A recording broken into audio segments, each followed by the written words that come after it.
Énergie du mois de mai 2023, énergie numéro 312.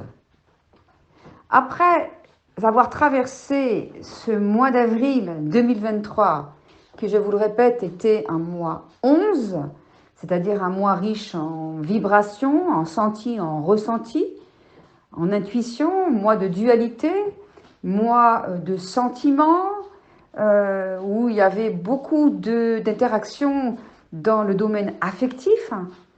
Nous passons maintenant dans une énergie complètement différente et qui peut quelque part faire le relais ou la transition ou le passage avec ce mois d'avril.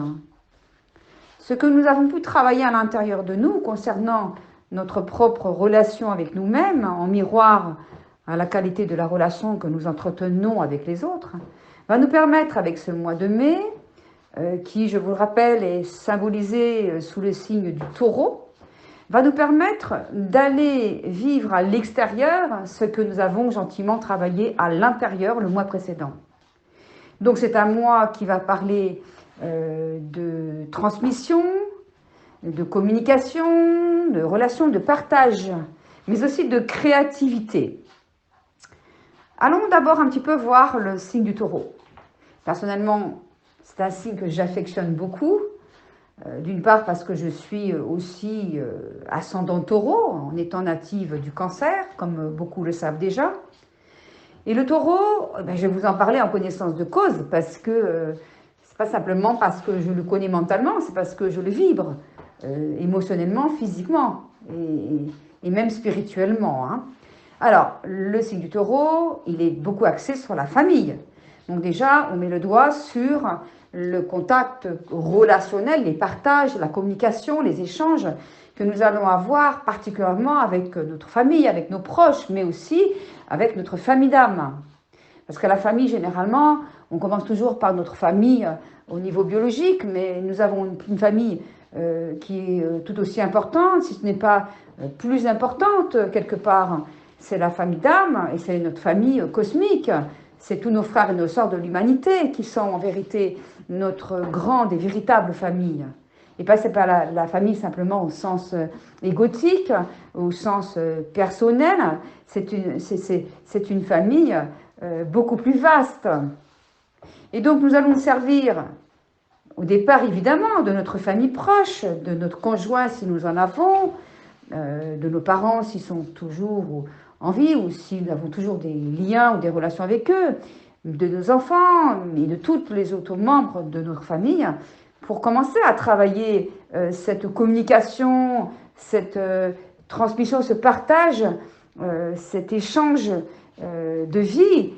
Ça va déjà commencer avec nos proches, mais évidemment, puisque nous sommes dans un monde en transition, qui passe d'un ancien monde à un nouveau monde, 3 à 5D, eh bien, notre famille, ça va être la famille universelle.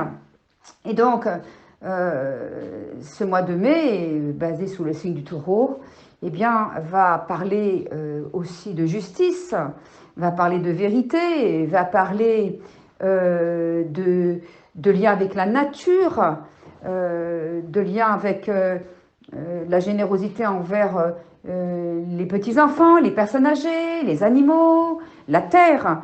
Le taureau est un amoureux de la terre, c'est un épicurien, c'est un sensoriel. C'est le 5e mois de l'année. Le 5 en numérologie parle des 5 sens. Il parle des plaisirs. Il parle des plaisirs terrestres. Il parle de la vie, de l'amour de la vie. Il parle du corps. Donc, nous sommes dans un mois qui est basé sur l'énergie matérielle, mais que nous allons spiritualiser par le biais de la communication, des échanges, puisque le mois de mai est un mois 5 et l'énergie totale du mois de mai 2023, c'est 3. Donc, c'est un taureau qui va communiquer, qui va sortir de ses réserves, qui va sortir de ses peurs, et qui va le faire par le biais de la parole. Mais de quelle parole s'agit-il? Est-ce que c'est une parole de colère? Est-ce que c'est une parole de vengeance? Est-ce que c'est parler pour ne rien dire? Est-ce que c'est parler pour mal interpréter, pour mal s'exprimer? Non. Il va falloir trouver la façon de communiquer le plus clairement possible sans accuser ni culpabiliser qui que ce soit. Il va falloir aussi apprendre à faire clairement ses demandes, à ne pas croire que l'autre est médium et qu'il devine nos besoins. Il faut aller de l'avant. Il faut demander, voilà, est-ce que je peux te poser une question? Est-ce que je peux t'exprimer ce qui ne va pas? Plutôt que de rester enfermé sur soi, dans sa caverne, comme aurait tendance à le faire le taureau quand il ne va pas bien finalement, et d'aller plutôt aller exprimer ça à l'extérieur. On peut l'exprimer par le biais de son corps, par le mouvement, par le déplacement, par le sport. On peut exprimer vraiment ce qu'on vit à l'intérieur par la créativité, par les arts aussi. Donc là, ce qui est proposé à travers cette énergie du 3 et ce signe du taureau, c'est la parole d'or, c'est la parole qui réconcilie, c'est la parole qui élève, c'est la parole qui complimente, c'est la parole qui remercie, c'est la parole qui encourage, c'est la parole qui énergise, qui pousse les autres en avant. Donc, ce signe du taureau, il est vraiment, c'est vraiment un amoureux. C'est un amoureux de l'amour. Hein. C'est un amoureux de l'amour, mais ça passe d'abord par la matière. Et la matière, c'est pas quelque chose de négatif. Si nous n'aimons pas notre corps, si nous prenons pas soin de notre maison, si nous prenons pas soin des autres personnes autour de nous, nous ne prenons pas soin de la matière que nous sommes. Maintenant, attention, parce que souvent, quand on est dans la spiritualité, on va avoir la croyance qu'on doit se détacher de la matière, que tout ce qui parle de possession, d'argent, c'est malsain. Tout ça, ce sont des croyances qui n'existent que dans les frasques du mental égotique judéo-chrétien, qui nous fait croire que nous ne devons vivre qu'à travers l'amour, nous occuper de notre prochain avant nous-mêmes et dénigrer, rejeter et sortir des dépossessions matérielles. Mais le matériel est à notre disposition pour vivre le spirituel. Et le taureau sait très bien faire ses parts de choses. Il peut très bien être dans le matériel et l'utiliser pour vivre le spirituel. Pour lui, c'est presque inné. À moins que ce soit un taureau très terre à terre, mais dans tous les signes astrologiques, il y a les plus et les moins. Mais de manière naturelle, le taureau est un des plus habilités à pouvoir transcender et à ultimiser, je ne sais plus trop comment on peut dire exactement, alchimiser cette énergie de la matière au service du spirituel. Donc, quels sont mes conseils finalement pour ce mois de mai?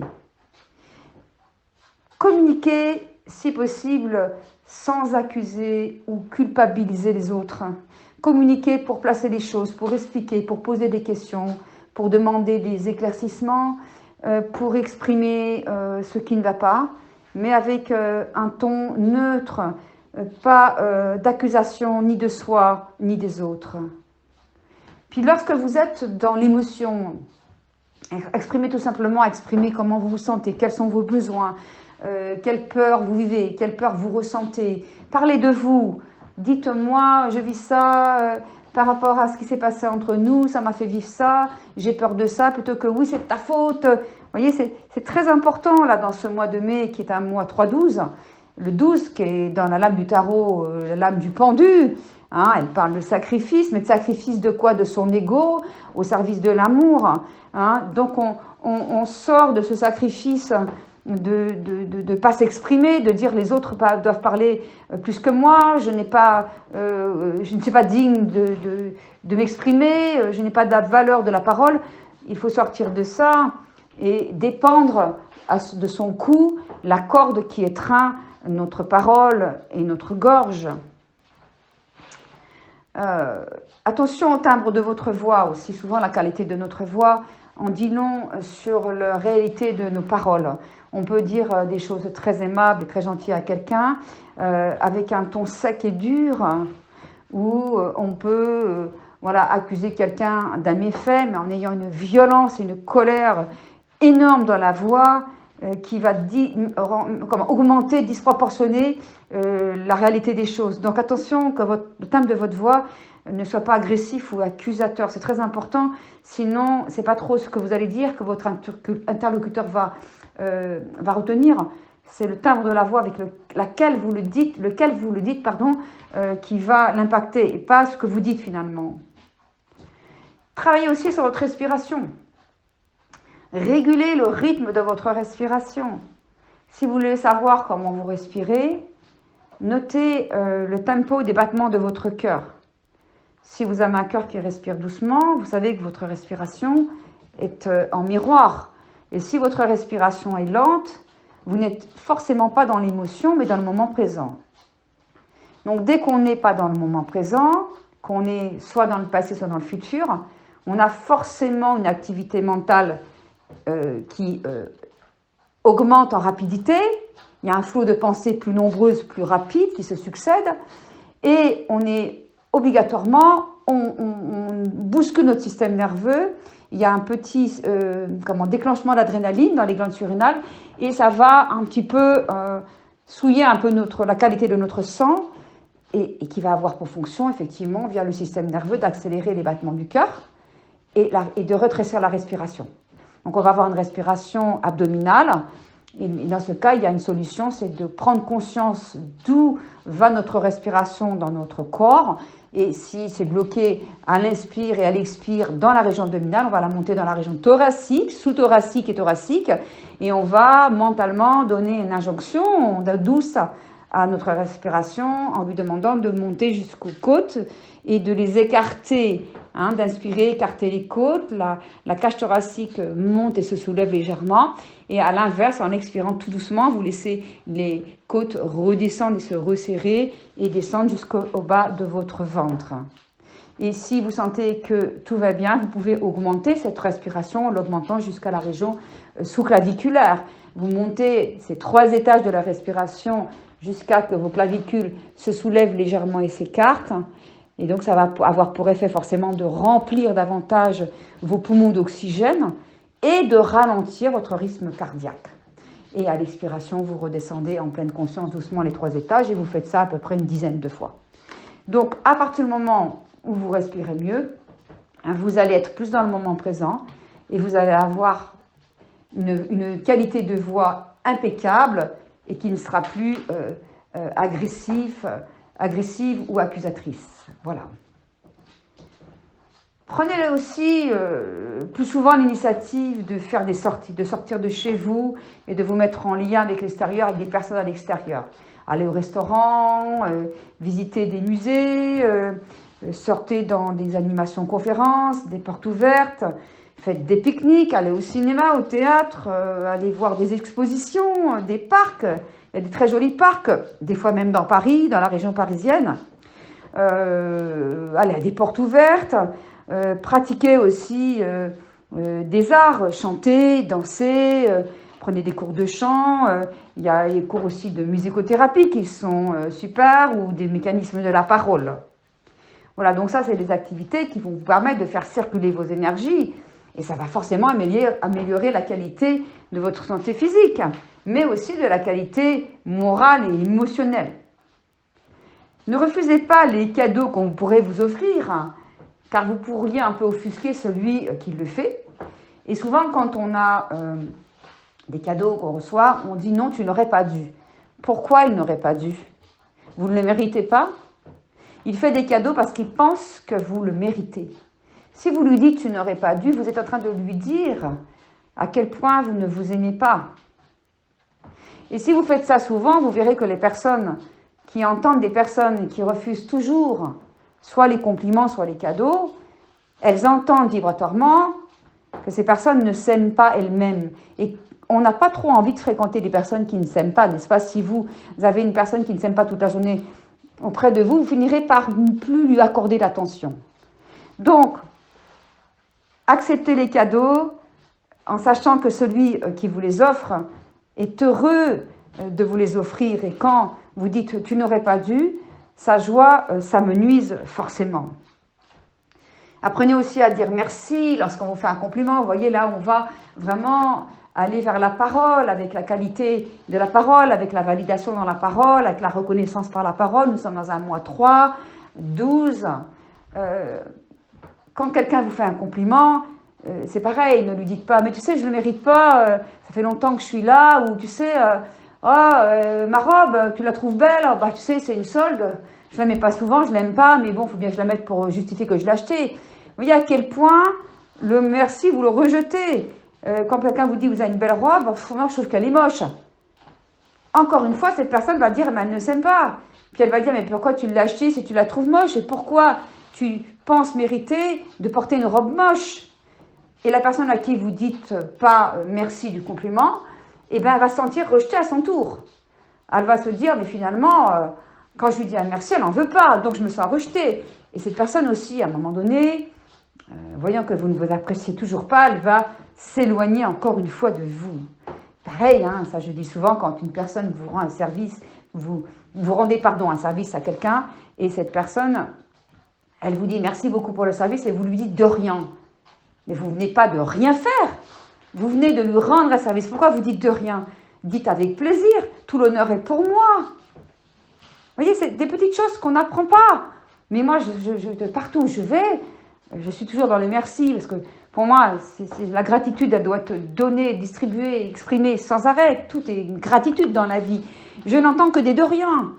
Mais évidemment, je ne vais pas embêter les gens pour leur faire un cours de développement personnel ou un cours sur la communication. Pour qui me prendrais-je? Ils ne m'ont rien demandé. C'est juste que j'ai besoin à vous, là, de vous le dire, que quand vous dites de rien, vous dites que vous n'avez rien fait, que vous êtes inutile et que vous n'existez pas.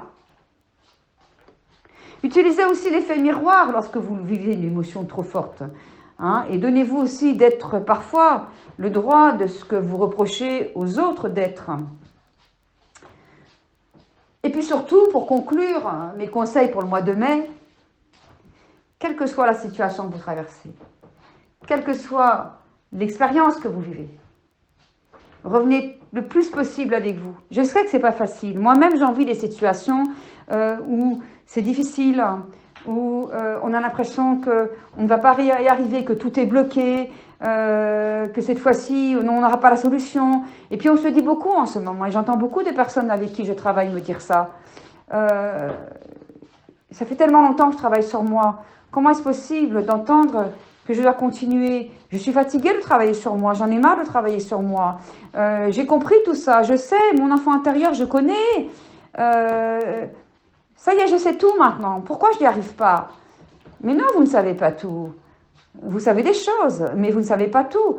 Restez enseignable, restez ouverte à l'enseignement. Si vous pensez que vous savez tout, vous êtes déjà un être mort. Parce que c'est quand vous vous levez le matin et que vous vous couchez le soir, ce que vous allez apprendre le lendemain ne sera plus la même chose. Et ce que vous savez depuis hier ne sera plus valable quelques heures après. Donc restez enseignable parce que chaque jour est différent.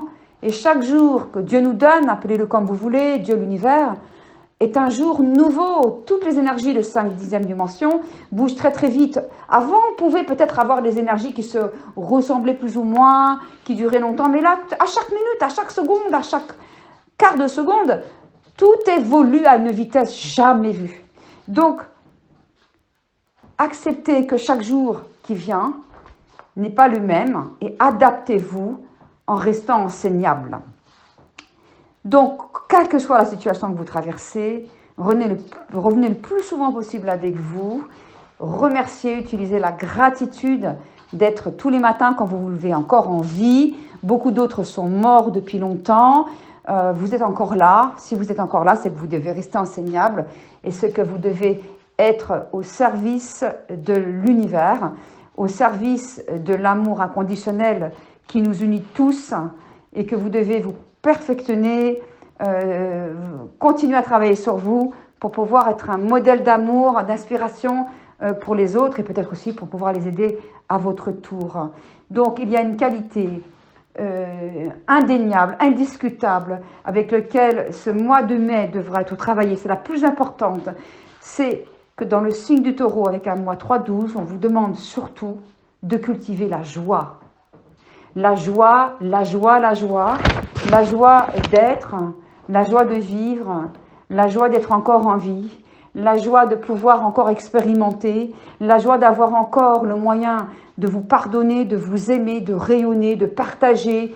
La joie, c'est vraiment ce avec quoi conclurai ce mois de mai 2023 que je veux exceptionnel, que je sais exceptionnel.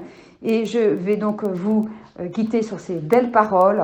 Je vous embrasse tous très fort et je vous dis à bientôt pour mes nouvelles énergies du jour sur ma chaîne YouTube, sur mes réels, sur ma page Facebook et Instagram. Et bientôt, il y aura encore de plus en plus de belles choses, de belles nouvelles. Vous irez de surprise en surprise. Je vous embrasse tous. Merveilleux mois de mai 2023 à tous.